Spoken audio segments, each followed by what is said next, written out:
Hey, this is Tyler with MCC. I'm here with Marcus, and we're here with his Nissan 370Z. You'll never guess the mileage. Stay tuned and watch more.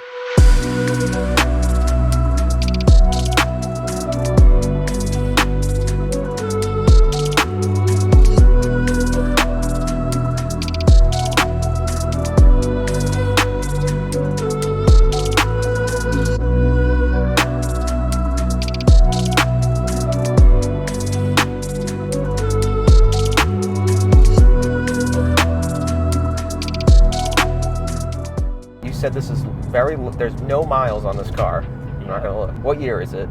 It's a 2011. 2011. Did you buy it new? I did not. You didn't buy it new. Where did you buy it, at a dealership or? I mean, technically, I bought it at a dealership. But it wasn't like Bring a Trailer. Well, Bring a Trailer wasn't even around back. What year did you buy it? I bought it 2021. 2021. Okay. All right. So that means you didn't. How many owners before you? One. Oh shit. I'm gonna say 7,400 miles. That's pretty close. Is it? Yeah. How much? 9,000. Oh, dude, this thing is under 10,000 miles. Yep. How many miles were on it when you bought it? Now, people might shame you for this. Yeah. 5,500. Okay, so you've driven it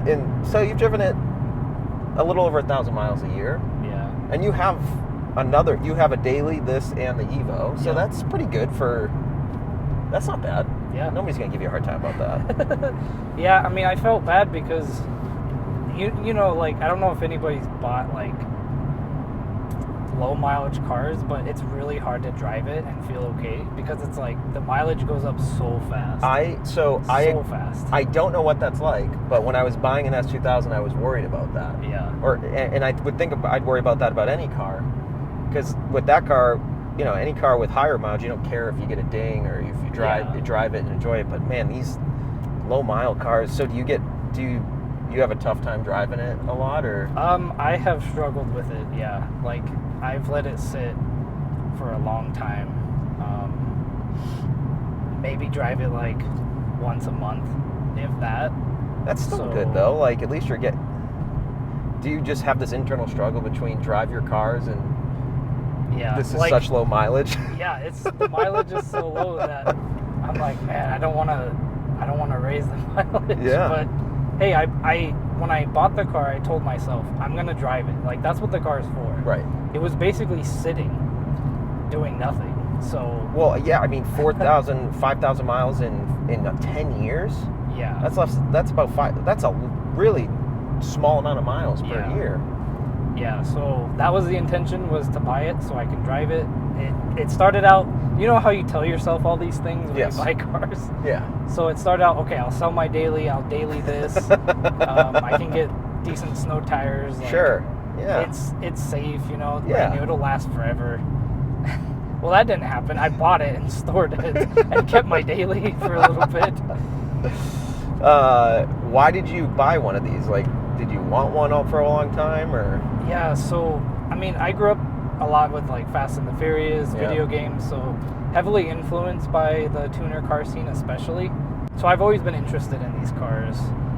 I bought my Evo 10. That was my first, like, actual tuner car. Okay, so that was before this. Yeah. Right, because that was 2020. Yeah, and it blew my mind. I was like, this is why people like cars. Like, this is amazing. Because I was like, I just drive the cars in video games. I'll be okay. I don't need to own one. I'll save the money. They seem pretty expensive. But I bought that Evo 10. I was like, this is insane. I need more. Was it, I'm looking for a 370Z or a Z car? Or? Yeah, so I took my Evo to a couple shows, and I started seeing these Z cars, and I was like, man, I really like those. And I remember the one from Tokyo Drift. Yep. That DK drives. Yeah. Oh my God, I forgot. Yeah. Beautiful, and it's a 350Z. Okay. So I'm like, man, I love my turbo inline 4, but I kind of want a naturally aspirated V6 to see how it is, you know. Sure. Like the other side of the coin, and I wanted a coupe because that's a 4-door sedan. Right. So I started looking. I was like, I kind of like the 350Z more than the 370. I just like the styling. It was a little more classic. But I started looking, and I found the 370Zs, and I'm like, oh man, they're kind of growing on me. Like, they're They're nice. Yeah. And I don't see too many 370Zs. I see a lot of 350s around. Yeah, I see probably 5 or 6 350s in Boise, and you see a lot anywhere I've ever lived. I've seen them, but the 370s seem to be harder to come by.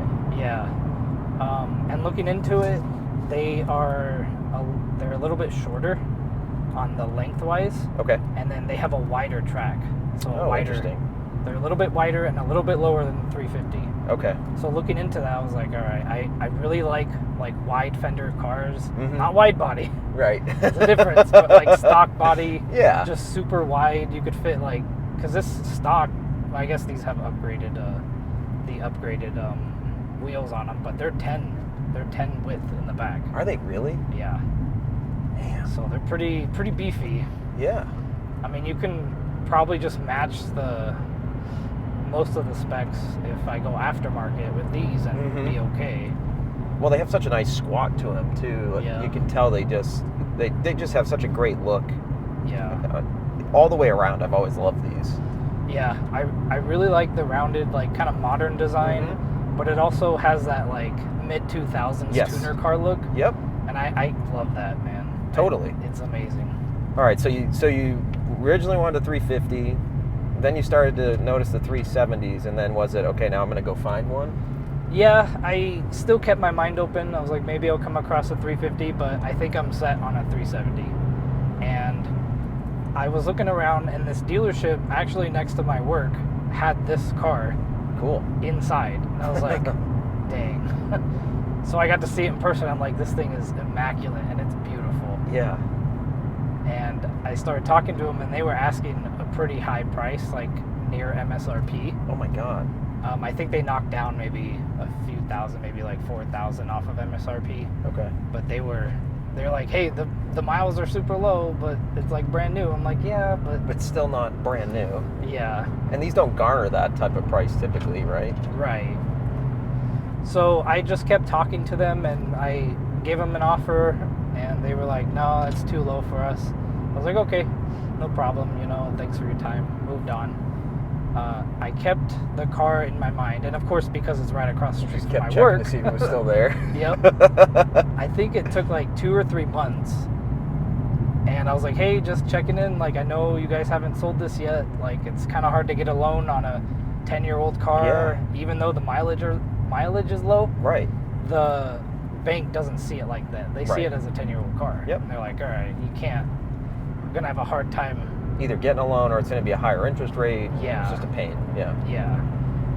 So I finally convinced them. I was like, hey, look, I'll take it. I'll up my price a little bit, but I'll take it off your hands right now. And they finally accepted. But come to find out, the dealership was just brokering the deal. It was Oh. actually the dealer's friend or something who owned it. Who owned the car? Yeah. So it was almost like a weird quasi private sale through a Yeah. dealer. It was really bizarre.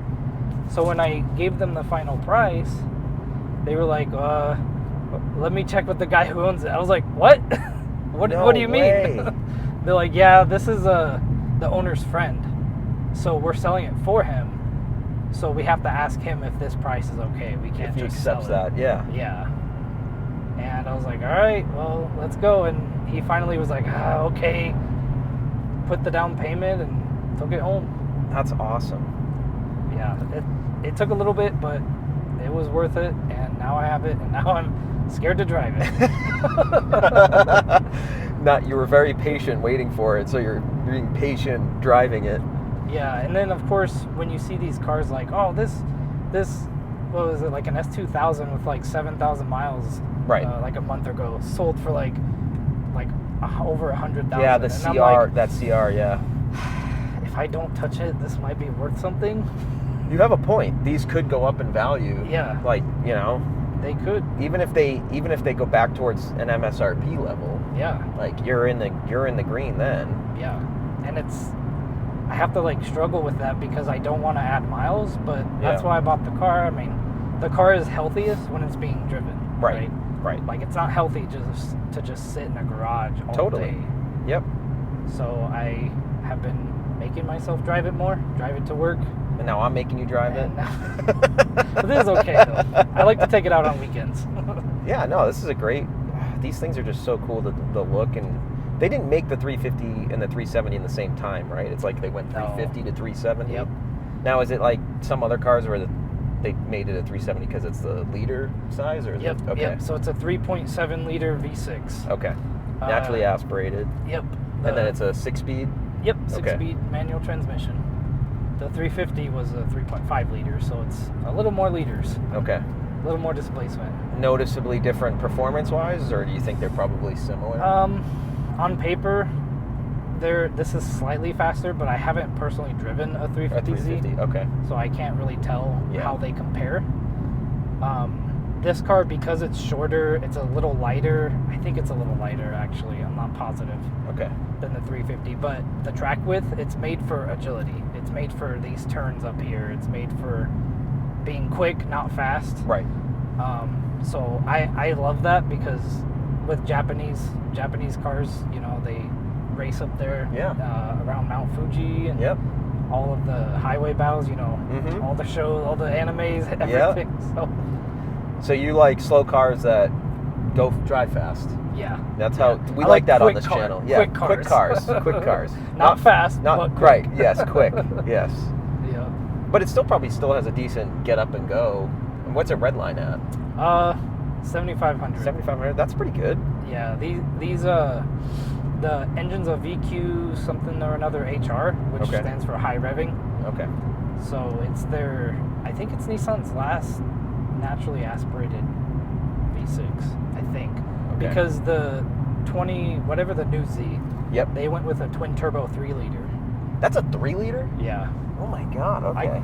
I'm pretty sure. I could be wrong. That's a small. We'll fact check that later. Yeah, no, yeah, we'll check it.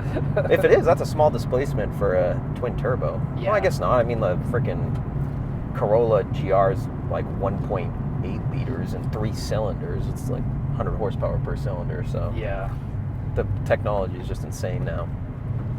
Is there anything about these cars that are kind of finicky, or like you have to be careful of maintenance-wise?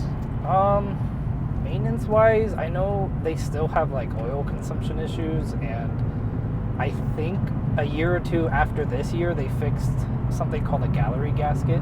I'm not super versed on the mechanical side. Like, I'm basically like an IT geek guy. So I've only been learning this stuff as a hobby. Yeah, that's fine. IT geeks are big car guys.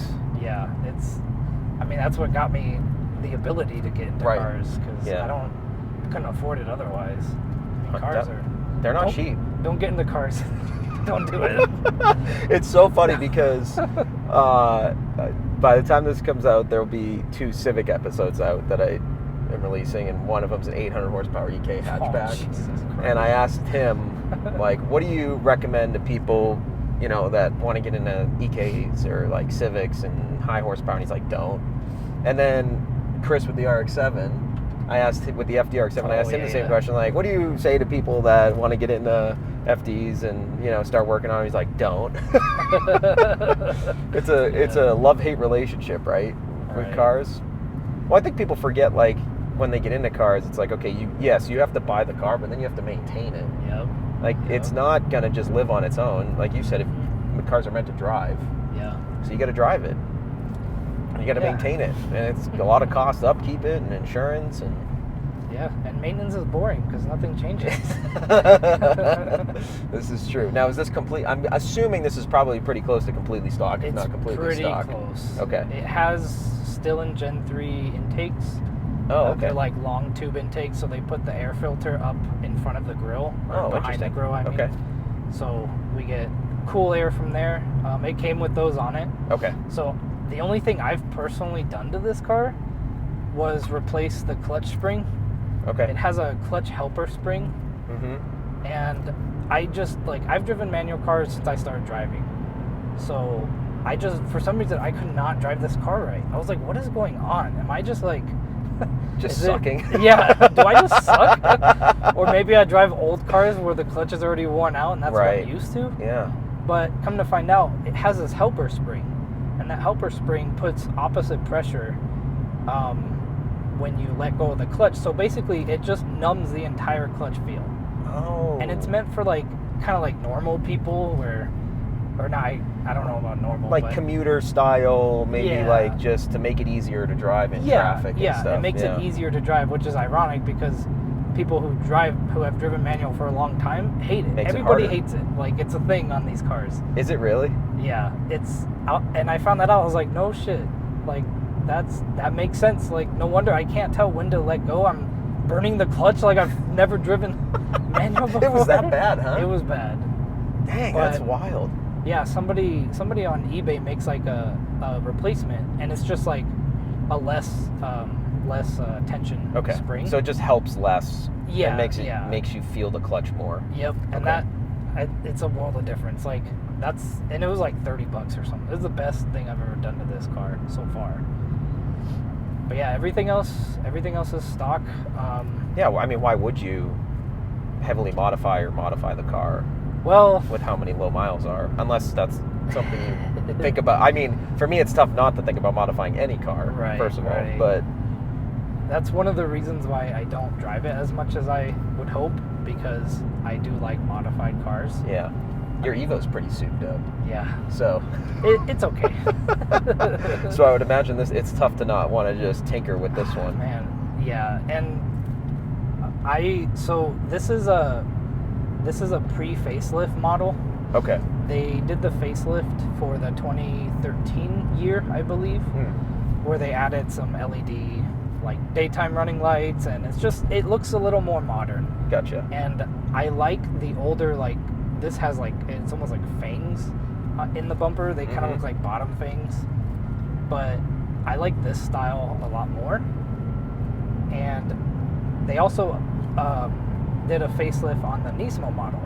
Okay. And dude, this is the problem with me. I really, really, really want that pre-facelift Nismo model, like really bad, because the body kit it's mid 2000s. Yep. You have the big table wing. Yep. It Yeah. just has, it's so smooth, and it's very like aggressive, long like lip. Like, it's insane. That came from an OEM factory, Right. and I absolutely love it, but they're so expensive. Could you put that kit on this? I could, and I looked into it. The problem is they don't make that kit anymore because it's pre-facelift, So you'd have to. and it's really difficult to find. Yeah. And I mean, a lot of people just go with like a third-party Right. made brand, which is fine, totally fine. But I like OEM parts. I'm kind of a OEM snob. I mean, if anybody who knows me knows that. You're an OEM snob. Yeah, like I like cars. I like cars in their natural beauty, and I like modifications that bring out that natural beauty. Interesting.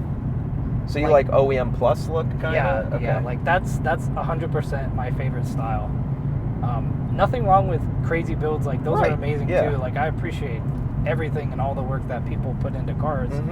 But if you can take an OEM car and just tastefully mod it to bring out the OEM features, I think that takes a lot of skill, Yes. and it's really hard. Yes. Like, you have to be careful, because one thing you go too far, then your car looks out of balance. Right. Like, And it looks like, oh, that's been modified extensively, or that's not OEM. Yeah, exactly. So There is a skill in that. Like, Chip Foose is big on that. He Yeah. loves like taking more with classic cars and more Right. modern stuff. But like, I remember watching him on a bunch of cars. He just takes the original front bumper chrome, or like the front bumper, and just cuts it shorter and brings it in. yeah, And it's like, and then puts an angle in it, and all of a sudden it looks like a completely different car. But if you didn't know any better, you'd think that was OEM. yeah, I love that stuff. Which is cool though, that because a lot of people that say I want to modify the car, I love to modify the car, want to go like insanely modify or make it look completely different, which is cool. I do respect those and love that too. But you don't hear a lot of people that are like, yeah, I love doing that, but I want it to look OEM. Yeah. Yeah. I want it to look. I want people to ask, did it come like that, or did somebody do that? Yeah. And plus, OEM parts always fit, and most of the time they're paint matched. Yes. So Yeah. they're a lot easier too. Like, kind of like I said earlier, like I'm not a mechanic. I don't claim to be. I just do this as a hobby. So making things easier on myself is always nice. How much do the pre-facelift Nismos go for? Do you know? A lot, because a lot of people like them. There's actually, I don't know if it's still there, but I was eyeballing it because I'm not great about being responsible. Well, you're a car guy. I mean, every car guy has a little bit of irresponsibility in him. Yeah, so it's in Georgia. It's a low mileage, 2013, I believe, Nismo. Okay. It has the exact kit I want. Everything. It's stock, bone stock, 12,000 miles. Oh man. And they're asking, I think, 37,000. Oh, and I'm boy. like, dude, I can't. I just can't. I can't. Like, that's so much money. Yeah, that is a lot. I understand it's low mileage, but holy. Especially for one of these cars, that's a lot of money. Yeah, well, and the thing about Nismos is they have upgraded suspension, slightly faster tune on them, so same engine, but they're pushing 350 horsepower out of the crank. Wow. This only has, well, I say only, this is 332. Oh, this has that much? Yeah. That's pretty good. Yeah. Do you know what the torque is? 270 foot-pounds. Okay, so it's got some, I mean, it's got a little bit of balls and some pep to it. Yeah. Even if it wants to eat corners, it's still... Yeah, it'll get up and go. Most cars will beat it in a straight line. Right. Just because, like, 300 horsepower isn't anything anymore. Today, no. Yeah. That's, I mean, people just, that's a joke now, which is stupid. Like, just wild that that's not a lot anymore. Yeah. Pickup trucks used to have like 220. Now they're pushing like 500. But yeah, I mean, even just driving it now through these corners, it handles so good. Yeah. It really sits like super nice on the road. And you can feel the width of the car. Like, it doesn't kind of snap around the corner or it's a lot like the NSX or like a Prowler too. The way it squats and just kind of sits in the corner. This car has a specific package. Yeah, it has the sport package. Okay. So it's not the base model, it's the next trim up. Okay. Right below the Nismo. It has some creature comforts like the GPS, backup cam, Okay. Heated seats. Cool. Just kind of basic stuff like that. But the cool stuff is, like, I don't know if you noticed, but when you shift, it does rev matching. Oh, hell yeah. I was wondering if I noticed it was like perfect every time. Like, damn, he's either really good. No, this car spoils me because when I drive my Evo, like, I have to do it manually, and I'm like, God dang it, I'm not good at this. But this car, like, shift in a second, rev matches. It's amazing. It's really cool. I can turn it off, but I don't. Okay. Oh, so it allows you to go back and forth. Okay. Yeah, but it's just so convenient. Yeah. It's also, I think it's a little dangerous because I have when he shifted in the second on the highway before. Oh my God. And it revs up to 7,000 RPM, and I'm like, I'm not actually putting it into... like, you haven't released the clutch or whatever? No, so, like, sometimes it'll just trigger it, see? Oh, fuck. Oh, that's crazy. Yeah. Just by going to that gear or, like, pulling over? Yeah, because it has a sensor in it, I'm assuming. Right. It does it before you let off the clutch because it has to... It knows, right. Yeah, That makes sense. There's, like, a lag time. Yeah. But, yeah, so I'm, like, putting it in the fourth, and then I just tap it too far left, and it hits that sensor. And I'm like, oh, God. I love the classic mid-2000s dash in it, too, though. But it's not, like, cheap plastic looking. Like, this is nice and wrapped and...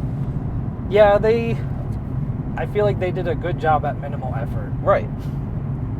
So I think that's kind of the charm that I like with Japanese cars is it's a very analog experience. Definitely. They don't care about making the interior super nice. It's not like Alcantara or like felt super expensive material. High-end leather. It's just plastic. Like, we don't care. You're going to drive the car, and that's what matters. Right. And, like, I mean, Mitsubishis, just in general, rattle so much. Yeah. But that's the joy. That's part of the That's charm. part of the experience. Yeah. Part of what makes the car who it is, what it is. That's what I like. What else comes with the sport package? Anything in particular, or is that pretty much it? It came with the Akabono big brakes. Okay. So the base model doesn't have those big brakes on it like this one does. Okay. This also has the 19-inch forged Ray wheels. Yeah, these wheels look sweet. Yeah, they're super nice, light. They're forged, super strong. Cool. Made in Japan. So really, really high quality wheels. Definitely. Have you found anybody else with like a clean example like this one around? I mean, I don't think there's any in Idaho. Yeah, I mean, there's a few in Idaho. A lot of them are modded though. Right. Which is fine. Yeah. This will be modded eventually. Someday.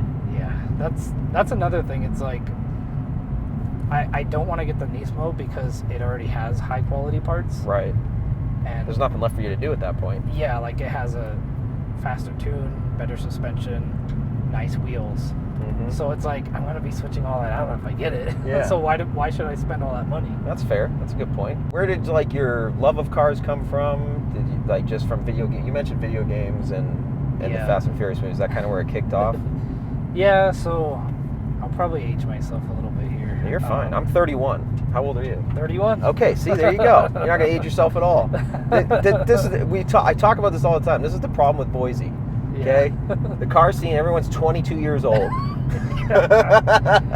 including Carlos. Yep. Okay, all these 22-year-olds. I'm sick of it. We need some 30-year-olds with cars. Yep. So stop having kids and buy some cars. Exactly. All right, so you're 30. So, anyways, back to why you love cars or where it came from. I don't know what series it was, but when I was young, I had this series on VHS. Oh my God.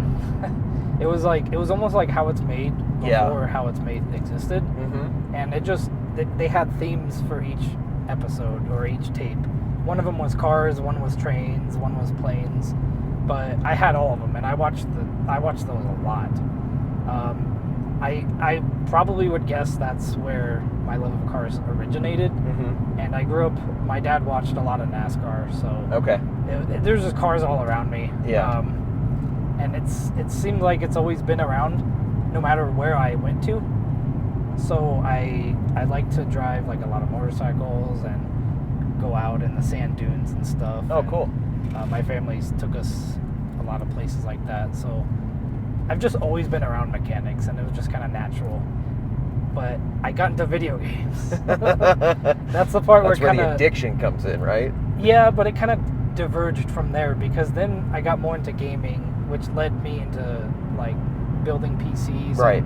Okay. Getting more into like the IT technical field. Yeah, sure.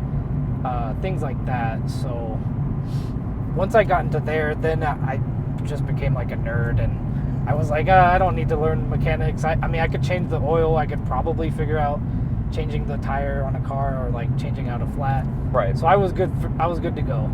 And then that's pretty much where it started. Played a lot of like Test Drive on PlayStation 1. Oh my God, Test Drive, dude. Yep. That's a throwback. I remember that game. Yep. And I always loved the Evos. That was definitely my favorite car. Always in those Test games. Drive. Yep. And I was around when the first Fast and the Furious came out. Mm-hmm. Watched it. I absolutely loved it. I thought it was the best movie ever. That one was good. And the second one was like one of my favorites too. Yeah. And then the green Evo, like when I was young, I wanted that green Evo so bad. Yeah. I loved the color. I loved everything about it. So that's where it came from. Okay. Well, that's pretty good. That's a pretty good car love story for sure. Yeah. Yeah, and it's one of those things that's always been there, you know? Yep. Like if I'm not playing video games, like there's just cars everywhere. There's either I'm watching cars, I'm playing cars. Yeah. I had Hot Wheels growing up. I loved Transformers. They turn into cars. Like there was always something. Yeah, definitely. Even if it was subtle. But even if you're doing like computer stuff, right? You're building PCs like that. There's still a mechanical aspect to that, where you're putting parts together, seeing how they work. How does it make it efficient? More power, more everything. Yeah. How does it make it look cool? Like you can make PC setups look pretty badass, right? Yeah. Mod your PCs and everything. Yeah. And I feel like there are so many IT people that love bikes and cars. Yeah.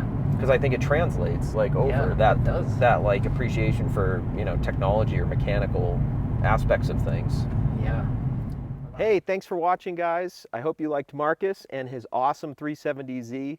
Make sure to subscribe and like, and thanks for watching.